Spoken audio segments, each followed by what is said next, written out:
Okay.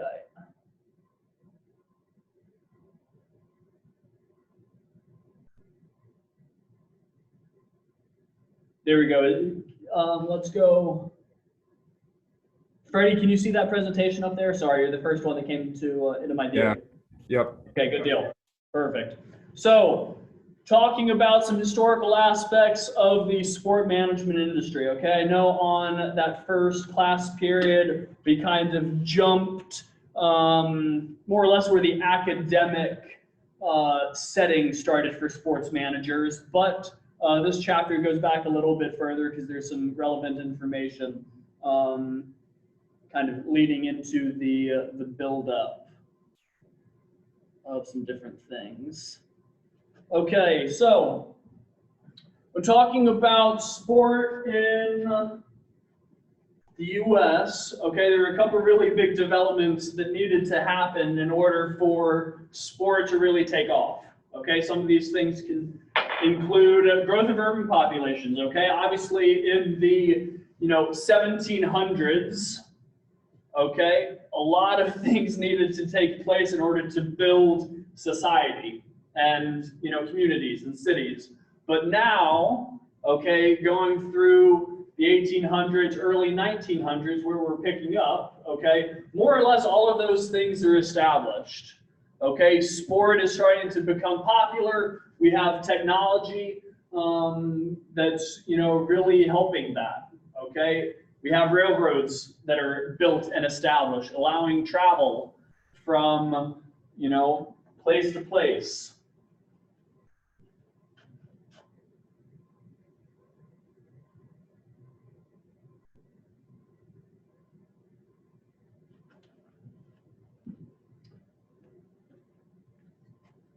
Sorry. As a result of that, okay, people started to understand that there were opportunities to expand, opportunities to make money. Okay, so companies started to migrate into the US. Okay, Slazenger, okay, originally tennis, now into golf, different things like that. They came over in the late 1800s, okay, and started to establish a footprint here in the US, okay? Started to sell different goods.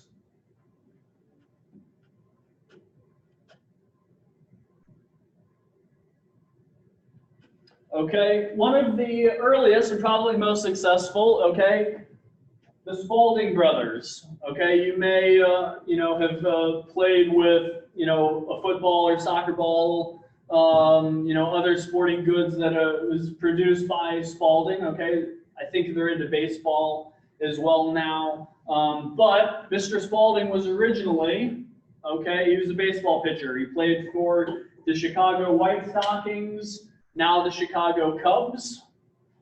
Okay, they started into baseball. Okay, he was a baseball guy. He understood that there was an opportunity, and he had the network, he had the experience to be able to start a brand, start a company, and really allow a need to be met through sporting equipment. Okay. In, I think it was 1896, something like that, he started to really expand into the 1880s, he started to expand outside of baseball. Okay, his original store was in Chicago. Okay, started to carry fishing equipment, hunting equipment, other sporting goods outside of just baseball. Okay, he started to diversify his company. Okay, he really understood that, okay, now that I have grown outside, I've grown my company outside of the realm of baseball, okay, really opportunities are endless. People like to be active, people like to be engaged, they like spending time with other people, sports, outdoor activities, things like that, really just presented an opportunity. He started to find ways to market his goods and services, okay, to consumers. Okay, and he's generally recognized as the first sporting goods company in the US. Okay, these are some things that really allowed Spalding to be successful. Okay, one, vertical integration. Okay, he started to, once he built his brand, okay, I think in the first year, the book mentioned that I think his company earned over $1,200–1,300 in revenue, okay? And once he started to build that up and it got larger and larger, he was able to start to purchase, manufacturing plants, okay? So he wasn't necessarily, purchasing things, he was making things, okay? He was making them and selling them off, okay? Once again, we already talked about the diversification, okay? He started to expand from just the baseball line, okay? He started to, expand into team uniforms, okay? Fishing, hunting, skating, bikes, whatever it is, what other opportunities were out there, okay? He also developed a modern management system, okay? So he recognized as he started to build his brand and build his company, he didn't necessarily know everything about manufacturing, okay?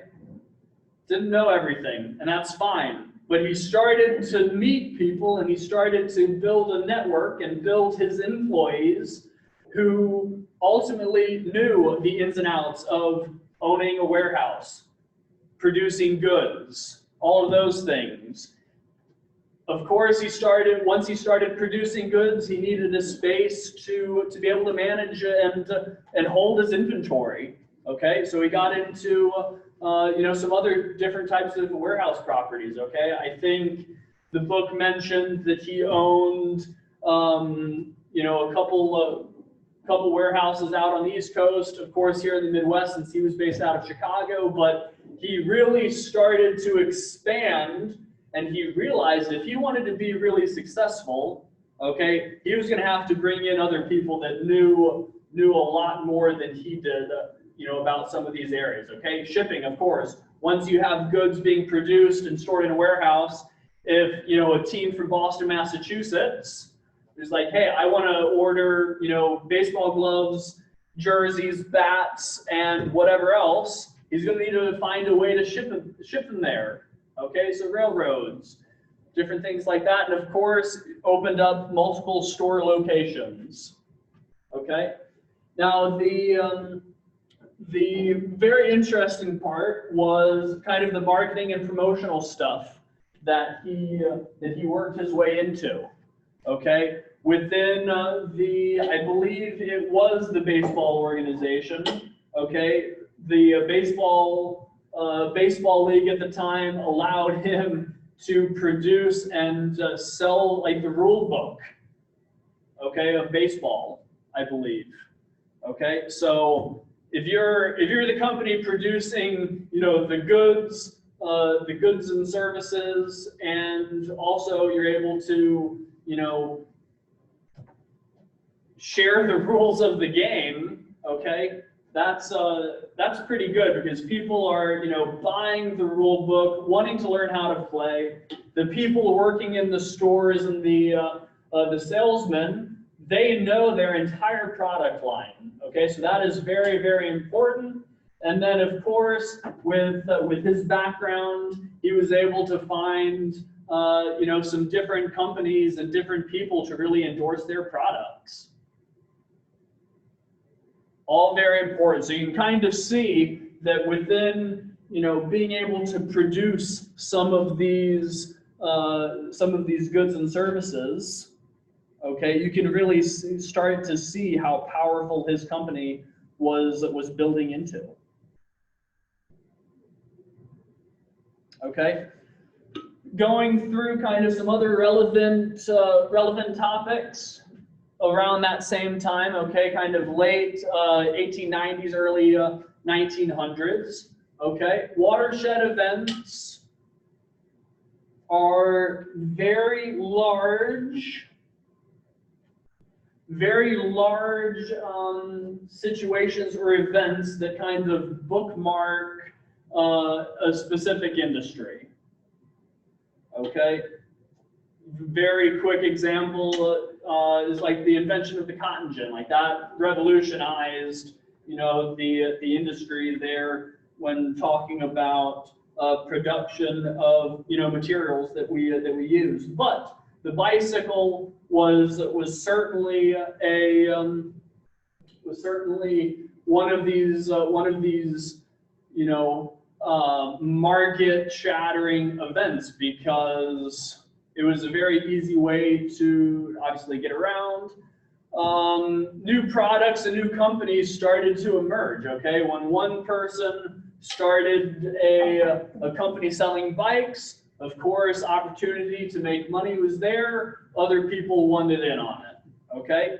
And of course, when you have bikes, you have different accessories, okay? You can see that even today, you know, with all the technology stuff that's out there. You know, iPhones, for example. I looked up, saw my phone on the table there. iPhone cases, huge charging devices, headphones, all of those different types of things that you can use as an accessory. Okay. Goods were starting to become easily produced. Okay. I think it was 1893. I'd have to look in the book. A bike was around $100. Okay, but as we went on, early 1900s, the price dropped. Okay, you were able to find them in more places. Wasn't just, you know, the bike store down the street, some other sporting goods stores, some other convenience stores, you know, other companies were selling them.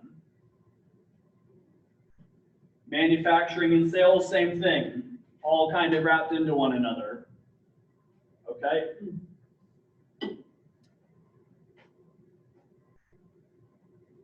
And of course, competition, supply and demand. You guys know all about that stuff, but it's very relevant within the bike industry. Ultimately, you know, things during, let me look here.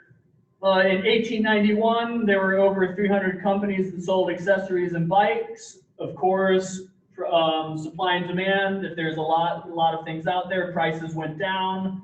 And then in 1895, once the market kind of stabilized, okay, sales went up. And then as a result of that, once the market started to level out, okay, in 1897, price wars started to happen, okay? Price wars, of course, you know, just trying to sell products, but ultimately kind of ruined the bike market, the bike industry, more or less until after World War I, okay? But, you know, pretty relevant stuff, especially, you know, kind of in a new industry per se. This won't be on the test, just so you know, okay? Segmentation, okay, another important aspect. Segmentation, as people started to see the sports industry growing, okay, it was important where people were able to start to specialize in different areas, okay? Some of these are some good examples, okay? Of course, we have sporting goods, okay? That's one segment of the market, okay? Sport audiences is another important market, okay? Sporting events were starting to you know, be hosted at different venues. Leagues are starting to pop up, okay? So, sport audiences, they want to go to the game, ticket sales, all of those different types of things. And then, of course, sport participation, okay, and this is a very interesting time in the early 1900s, because World War I started in, you know, 1914 for the U.S., and sports were starting to really take off at that time, and the military actually used, use those as, training activities for soldiers going overseas, but I'll be able to get to that in a moment. But starting them young, okay, methods of reaching market segments, okay, if you're able to start consumers at an early point, you're going to be able to really create some brand loyalty, okay, and that's very, very important, okay, and an easy way to do that, different sponsors, different endorsements, okay, with some modern examples of that, Michael Jordan back in the 90s with his Nike shoes, different things like that. If you're able to, start, young aspiring athletes looking at, different products like that, certainly they're going to be hooked for life. Okay, and people really started to recognize that and wanted a piece of it. Okay, kind of touched on that already with the endorsements, but they were doing this for the very first time. Okay, Ty Cobb, big baseball player, obviously Babe Ruth. I don't know who some of those other people are. But you can see down at the bottom, Louisville Slugger, okay, baseball bat that got more hits. That's pretty competitive marketing there, very compelling as well. Okay, of course I want the baseball bat that gets more hits. I'm not going to buy another brand of baseball bat. I want the Louisville Slugger that's guaranteed to get me more hits. Or the golf industry is. That's another example for me. Buy this driver and you're guaranteed to hit the ball 20 yards longer and, a little straighter as well. Okay?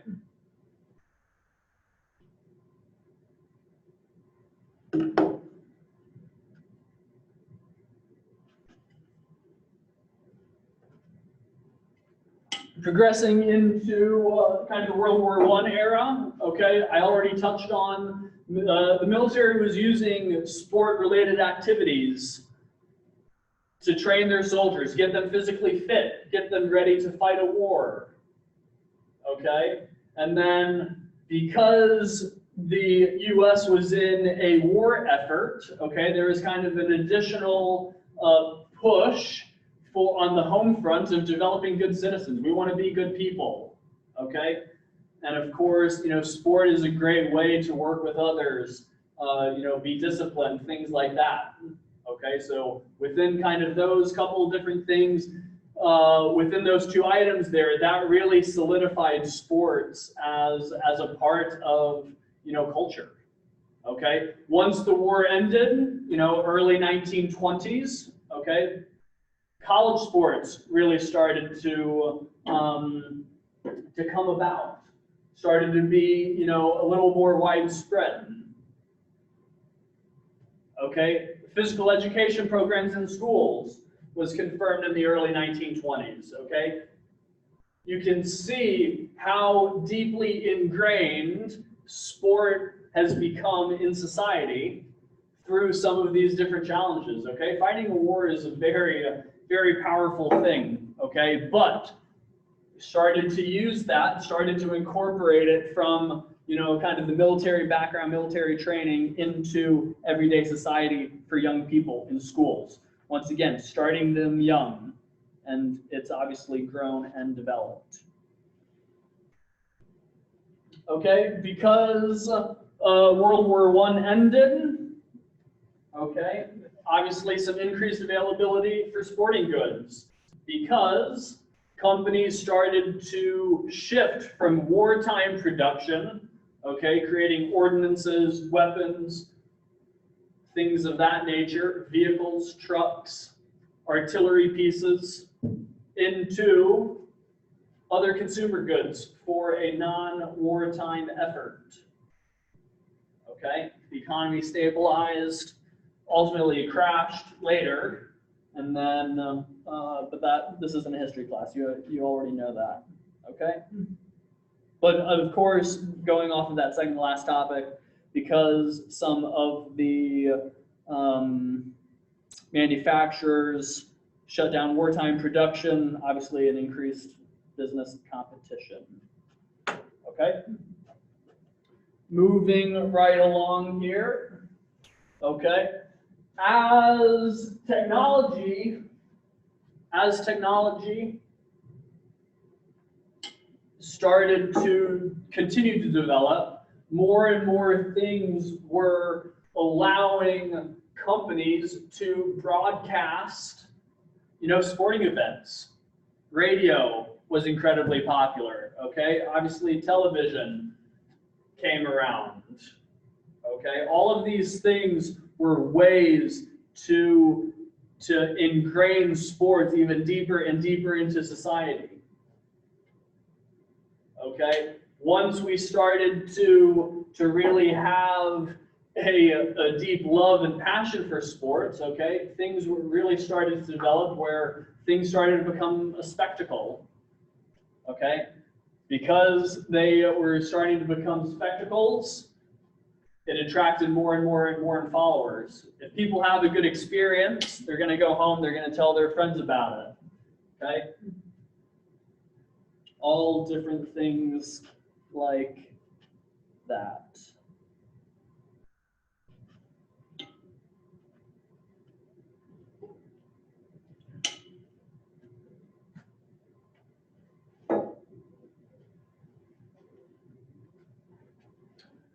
World War II came around in the 40s, of course, and back into wartime production, but the love of sport did not grow, or it didn't go away. Okay, the military still used aspects of sport to train and engage soldiers. Okay, I'm not sure if anybody remembers the HBO series Band of Brothers, but once the war ended, 101st Airborne, Easy Company was playing baseball in one of the last, I think it was the last episode of the series. But you get the idea. Okay, so society was grooming the different events to happen, grooming the participation to increase, and then once once the wartime effort was done, in the 50s and 60s, that's when kind of the modern day sports model, we'll say, really took off. Okay, women's sports started to become very popular back during those times. Okay, it started to get more opportunities as well. I forget there was a date in the book. The YMCA was an option for young boys during that time, but there was also a compatible young women's group within that.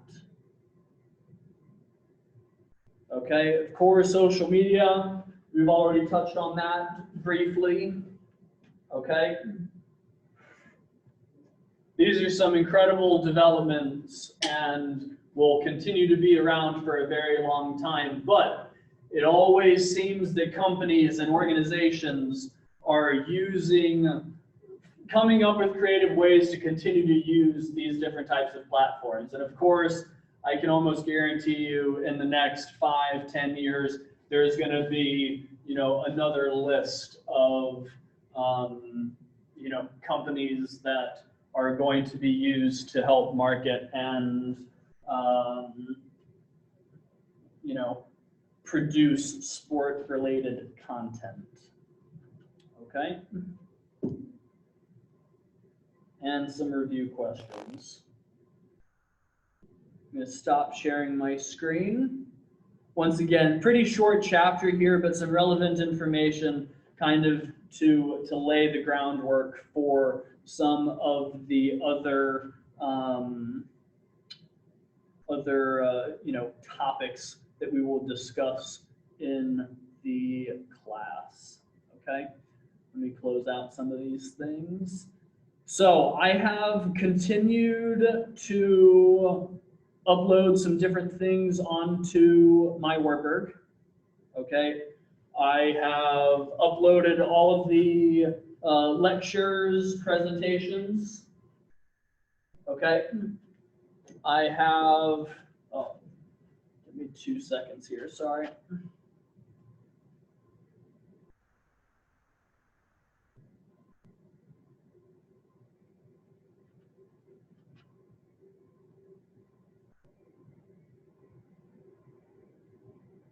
There we go.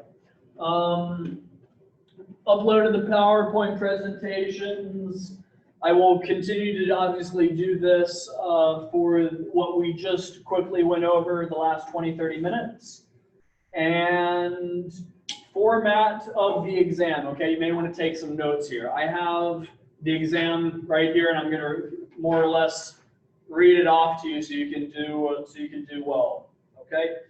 You can find the exam. The exam is going to be Tuesday at 2:30, okay? Now, I have scheduled it. I have created the assignment in my workbook to open up on Saturday at 11:30 a.m.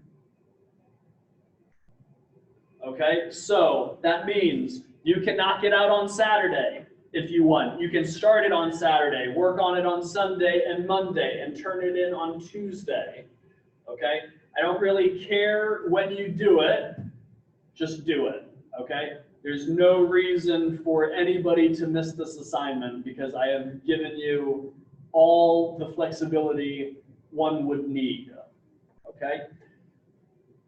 Format of the exam. In that assignment, I linked the actual instruction sheet to it, and I'm going to describe that to you now. It is a Word document, okay? It's going to be an essay-based exam, okay? I have 6 questions from the chapters. 2 from chapter 1, 2 from chapter 2, 2 from chapter 3. Of the 6 that are there, you need to pick 4 of them. Okay? Within that, each response will be worth 25 points, a 100 total point assignment. Okay? It is an open resource exam. Okay? I'm not going to bring everybody in here on Tuesday and hover over you. Use your notes. Take your time. Okay? I'm not trying to play games with everybody and, get you to fail. Okay? I want you to take away things from this class, and I want to hear your thoughts about them, what we've been discussing, what we've been learning. Okay? There isn't necessarily a requirement in terms of pages, okay, but read between the lines there, okay? Use good grammar, use complete thoughts, okay? Probably 1 to 2 paragraphs may not necessarily be the best option, but use good judgment, okay? Within that, once again, exam will be due on Tuesday at 2:30. Okay, that's the end of, more or less, of our class period. It becomes live on Saturday, I believe, at 11 or 11:30 a.m. Okay, so you have a lot of flexibility within that. All you need to do, open up that PDF file. Okay, all the questions will be listed there. Okay, and open up an empty Word document on your web browser or your computer or whatever machine. Hopefully you don't have to do it on your phone. That would be kind of rough. But just make sure you put your name on it, put your date, and then most importantly, okay, and I made sure to put note of this on that exam sheet. Just make it easy for me, okay? If you're responding to question 1, label it question 1. Jump down a line and start your response, okay? I don't want to have to read through and, piece together, okay, is he talking about question 1 or is he talking about question 4?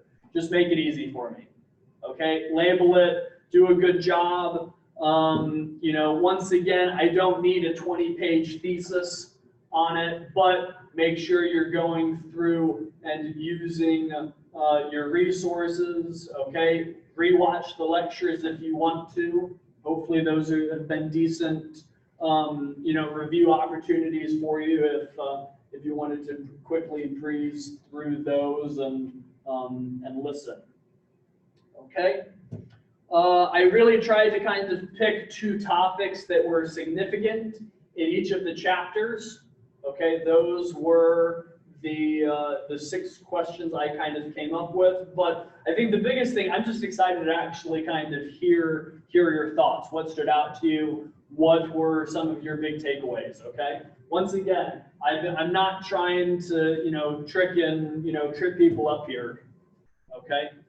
I think that's the biggest thing. I want to hear what you took away from the lectures. What questions can I answer for you? Go. Will these be more objective based, like subjective to what we think, or are they more straightforward answers? That's a good question. I think some of them, I'm trying to look through, some of them are completely your thoughts. Okay? There are a few that are harder to BS. If you got me, Jack. I got you. Good question. What else? Do you want us to take one question from each chapter, or can we completely skip one chapter if we don't like those questions? That is entirely up to you. As long as you go through 4 of the 6, you could pick one, for example, I didn't really feel very interested in chapter 3 personally. Okay, so I personally would stick to chapters 1 and 2, but that's just me. You may really find Mr. Spalding and his sporting goods company very interesting. But I personally would like to stick to chapters 1 and 2 if I was in your shoes. Okay, so that's a good question. Any combination of the 6, whether that's 1, 2, 3, and 5, whatever combination, as long as you clearly label which 4 responses you're doing. That's another good question, Luca. What else can I answer? I really hope those subjective questions aren't for chapter 3. They're not.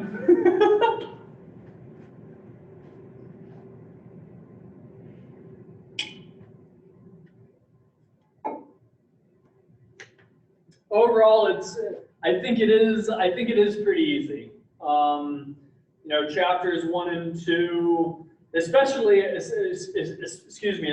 chapter 2, that is entirely up to your individual thoughts, okay? With that chapter, I wanted to paint a pretty broad picture of what was going to be important for you as young people, and I want to hear your thoughts with it. Chapter 1 will be, and you feel free to take notes on this. I'm reading from the paper. I printed it out. Okay. Chapter 1, really focusing on kind of the ethical decision-making process. Okay, so there, we talked through those, but there is some, there's a follow-up question that, really allows you to be creative and, give me your personal insight onto that. And then that second question is entirely,